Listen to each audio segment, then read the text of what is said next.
یەکێک لەوانە سەلامکردن کە تۆ بەتەنیش خەڵکدا دەڕۆی سەلام کە. پێغەمبەری خوا عەلەیهی سەڵات وسەلام سەلامی لە هەموو کەسێک دەکرد، بەتەنیش هەر کەسێکدا ڕۆیش پاس سەلامی لێ دەکرد، گەورە بە یا بچووک بە، و حتا مناڵیش سەلامی لێ دەکرد و دەستی بە سەرسەریدا دەهێنا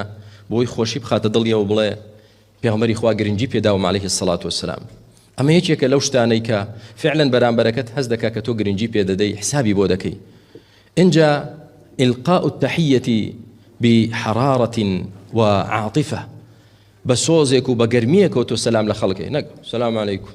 زور بساردي وروشي تيناكي سلامي لذكي أم سلامي بوشي كاك سلام بو أوي أفشو السلام بينكم بوشي بوي محبتان زياد بي وبوي إيمانتان زياد بي بوي بچنا بهشتوا چونك أمر رقاي چونا بهشت بوي في عمري خوا عليه الصلاة والسلام زور بقرمو قري سلامي لخلق ذكرت وكسلامي اللي كربا زور بقرم تر ولامي ددانوا كسي وتباي السلام عليك أو دي فرمو وعليك السلام ورحمة الله يا وبركاته ديسان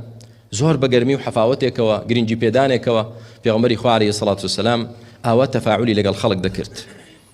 وهروها روي لخلق ذكرت وهروها توقي لقى ذكردن أجر كسي شيء توقي لقى في عمري خوا ذكرت في عمري خوا دستي برنادة عليه الصلاة والسلام تاوك أو دستي في عمري برنادة بقى